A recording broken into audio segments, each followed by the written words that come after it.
tahun ini kalian udah pada dapat tiket mudik? Belum nih, masih bingung mau naik apa. Ini lagi nyari-nyari tiket. Sama, aku juga lagi ngecek tiket pesawat nih. Kalau kamu udah tahu mau mudik pakai apa? Oh, aku? Kalau aku sih rencananya naik mobil ya. Tapi aku juga masih bingung nih mau lewat jalur yang mana. Iya juga sih.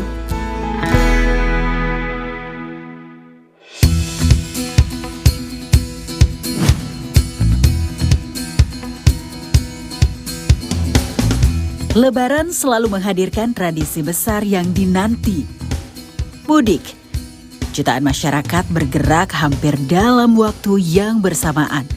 Menempuh ribuan kilometer melalui jalur darat, laut, hingga udara. Dinamika perjalanan pun tak terelakkan. Dari harga tiket untuk moda transportasi publik, khususnya pesawat, hingga kesiapan infrastruktur jalan bagi pengguna kendaraan pribadi. Hal ini menjadi perhatian bagi para calon pemudik setiap tahunnya. Kabar baiknya, aspirasi ini telah disampaikan dalam rapat kerja Komisi 5 DPR RI bersama Menteri Perhubungan pada 18 Februari lalu. Dalam pertemuan itu, Parlemen terus mendorong langkah konkret agar persiapan mudik tahun ini semakin matang. Untuk mewujudkan perjalanan yang terjangkau, nyaman, dan tetap menempatkan keselamatan sebagai prioritas utama bagi seluruh masyarakat. Menyangkut soal persiapan Lebaran, jadi kalau hari ini saya kira tepat masih ada waktu untuk kita maksimalkan berbagai kinerja kita. Ada beberapa isu yang saya kira menjadi concern Pak Presiden dan saya kira tidak ada salahnya untuk ini bisa kita realisasikan maksimal terutama di Kementerian Perhubungan. Memasuki bulan Ramadan, Pak Presiden minta supaya seluruh kebutuhan pokok bisa turun. Dan instruksi yang sama saya kira hampir bisa dipastikan Pak Presiden juga concern dari tahun sebelumnya meminta supaya harga tiket terutama pesawat bisa diturunkan maksimal Pak Menteri. Kita berharap ini bisa dinegosiasikan dengan Kementerian Keuangan supaya harga tiket kita tidak di angka kisaran 10-11% penurunannya. Kita sangat berharap 4 item yang menjadi kewenangan Kementerian Keuangan ini kalau dikurangi semoga bisa sampai 20%. Harga tiket kita bisa diturunkan. Dan kalau ini terjadi, saya kira ini menjadi hadiah Pak Menteri bagi masyarakat kita, terutama untuk merayakan Hari Raya Lebaran, di mana harga tiket bisa turun secara drastis paling tidak 20%. Upaya menekan harga tiket khususnya pesawat menjadi salah satu fokus utama agar masyarakat dapat mudik dengan lebih terjangkau. Sebelumnya pada 10 Februari 2026, pemerintah telah menggelar konferensi pers bertajuk Stimulus Ekonomi, Diskon Tarif Transportasi Jelang Hari Raya Idul Fitri 2026 di Stasiun Gambir. Dalam kesempatan itu diumumkan peluncuran paket Stimulus Ekonomi 1 2026 sebagai bagian dari strategi menjaga daya beli masyarakat sekaligus memastikan kelancaran mobilitas selama Ramadan dan Idul Fitri. Paket stimulus mencakup kebijakan diskon tarif transportasi untuk berbagai moda, penerapan skema work from anywhere atau WFA guna mengurai kepadatan arus perjalanan, serta penyaluran bantuan pangan bagi kelompok rentan. Nah, untuk itu pada tahun ini dalam rangka libur Hari Besar Nasional, pemerintah memberikan stimulus ekonomi berupa diskon transportasi. Total anggarannya adalah 911,16 miliar berasal dari APBN maupun non-APBN. Khusus untuk di tempat ini, PT Kereta Api itu untuk perjalanan periode tanggal 14 sampai dengan 29 Maret 2026 diberikan diskon tarif sebesar 30%. Sekali lagi 30% dari harga tiket, targetnya 1,2 juta penumpang. Kemudian angkutan laut, PT Pelni untuk periode 11 Maret sampai dengan 5 April diskon tarif sebesar 30% dari tarif dasar dan targetnya 445.000 penumpang. Demikian pula angkutan penyeberangan ASDP tanggal 12 sampai 31 Maret diskon tarif 100% dari jasa ke pelabuhan. Target jadi 100%-nya dari jasa ke pelabuhan. Kemudian targetnya adalah 945.000 unit kendaraan dan 2,4 juta penumpang.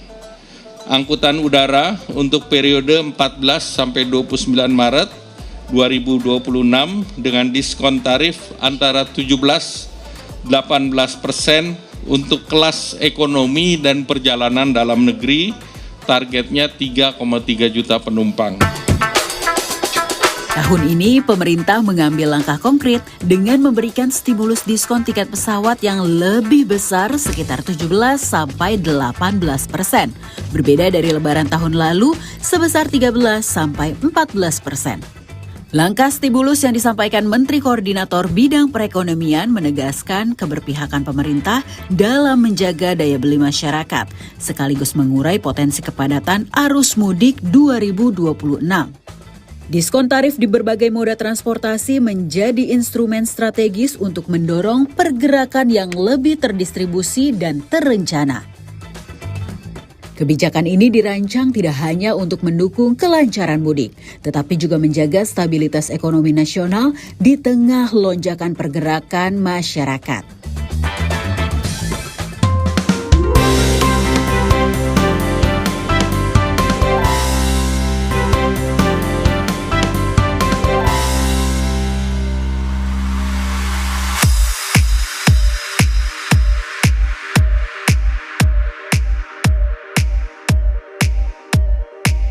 Menyambut kesiapan mudik Lebaran 2026, kebijakan tarif saja tidak cukup.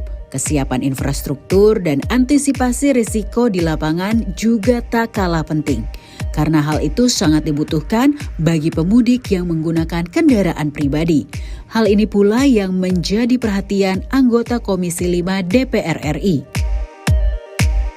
Menurut data yang ada, hasil survei Kemenhub, itu dari 76,24 juta orang yang mudik pakai mobil, mayoritas itu lewat jalan tol. 50,63 juta lewat jalan tol, sisanya baru lewat jalan non-tol. Kalau jalan tol menurut saya, secara kualitas jalan relatif jauh lebih aman. Karena jalan tol ini dikelola oleh BUJT, yang hari ini sudah kita monitor melalui Panja, standar pelayanan minimum jalan tol, itu mereka sedang memperbaiki terus. Ya. Tinggal bagaimana rekayasa lalu lintasnya supaya tidak terjadi kemacetan. Persoalannya adalah yang bukan jalan tol, jalan nasional dan jalan provinsi dan jalan kabupaten. Untuk jalan nasional, Menteri PU itu sudah berkomitmen bahwa mereka akan beresin jalan nasional ini supaya mantap dilalui, aman dan nyaman, H-10. PR yang belum terjawab adalah jalan provinsi dan jalan kabupaten. Kita tahu kebijakan pemerintah pusat yang melakukan pemotongan efisiensi untuk dana infrastruktur di provinsi dan kabupaten. Sementara survei membuktikan bahwa hampir 36% itu yang tidak melalui jalan tol itu nanti melalui jalur alternatif. Nah, jalur alternatif ini rata-rata ini adalah jalan provinsi dan jalan kabupaten. Saya mendengar pemerintah ini sudah menyiapkan armada sebaik-baiknya dan kebijakan yang oke. Satu misalnya,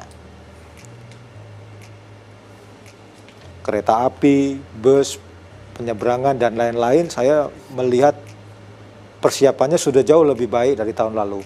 Persoalannya adalah di jumlah, di volume kursi yang melayani masyarakat pemudik. Yang ketiga, saya membaca dan mendengar bahwa kebijakan utama pemerintah tahun ini itu adalah penerapan yang namanya peak saving. Ya, jadi peak saving itu bagaimana strategi untuk melandaikan puncak arus mudik dan puncak arus balik. Nah, ini saya mengapresiasi apa saja langkah pemerintah, salah satunya itu adalah kebijakan work from anywhere, bekerja di mana saja. Sejumlah catatan dan harapan dari DPR RI menegaskan pentingnya persiapan yang matang dan langkah yang terukur. Di tengah skala pergerakan yang besar seperti mudik lebaran, evaluasi menjadi bagian penting dalam memastikan mudik berjalan lebih baik setiap tahunnya. Di lapangan, kesiapan sarana dan prasarana menjadi faktor penentu keselamatan dan kelancaran perjalanan jutaan pemudik. Karena itu, Kementerian Perhubungan memastikan koordinasi lintas sektor diperkuat, mulai dari pengaturan lalu lintas hingga uji kelayakan armada. Kami juga melakukan rem cek atau uji kelaikan, persiapan sarana-prasarana yang berkaitan dengan moda transportasi, baik darat, laut, dan udara, serta kereta api, serta juga sarana jalan, baik itu jalan tol maupun dengan jalan arteri nasional. Ini kami koordinasikan dengan Kementerian PU agar masyarakat yang melintasi kedua jalan tersebut dapat berjalan dengan aman dan nyaman. Berbagai skema telah disusun dan sinergi antar lembaga terus dipererat. Namun situasi dan kondisi di lapangan tak jarang berhadapan dengan situasi yang tak terduga. Lalu bagaimana pengamat melihat kesiapan mudik 2026? Ini musim hujan, ya kan? Ini banyak sekali jalan-jalan yang rusak. Nah, tentunya harus dijamin jalan-jalan masa mudik semua tidak ada jalan berlubang, ya. Memang jalannya ini tergantung wewenangnya ya. Ada jalan nasional oleh Kementerian PU, jalan daerah Pemda oleh Bupati, Gubernur, Wali Kota. Mereka punya tanggung jawab masing-masing. Kalau tidak, nanti ada jalan berlubang, apalagi menimbulkan korban, nanti masyarakat akan melakukan punya haknya untuk menuntut, ya. Belum lagi bagaimana ketersediaan penerangan jalan umum, itu penting. Karena cukup banyak lokasi jalan yang penerangan jalan umumnya tidak ada. Ya, kalau masalah bencana ini sebenarnya kalau katakanlah saya beri contoh perkeretaapian ya. PTKA itu mereka setiap tahun sudah rutin lah daerah titik-titik mana yang terjadi bencana, mereka sudah siap dengan alat-alat yang akan membantu. Termasuk juga Kementerian PU untuk jalan nasional di daerah, mereka sudah siapkan itu. Tinggal bagaimana mengantisipasi longsor-longsoran tadi, memberi informasi yang lebih mudah kepada masyarakat, ya. Nah, ini penting, ya. Ini dengan adanya perang di Timur Tengah ini akan berpengaruh pada ketersediaan BBM kita. Paling besar menyedot di sektor transportasi, paling tinggi itu sekitar 52%.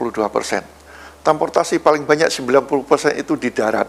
Itu data tahun 2012. Sekarang angkutan umum makin menurun. Makanya dengan seperti ini harusnya pemerintah itu sadar memperbanyak sekarang membenahi angkutan umum sehingga di daerah, sehingga pada saat mudik seperti ini kalau sudah tersedia ya angkutan umumnya bergerak. Dengan berbagai persiapan dan skema yang pemerintah lakukan, diharapkan dapat memberikan layanan terbaik bagi para pemudik tahun ini demi mewujudkan tradisi mudik yang aman, lancar, dan berkesan bagi seluruh lapisan masyarakat.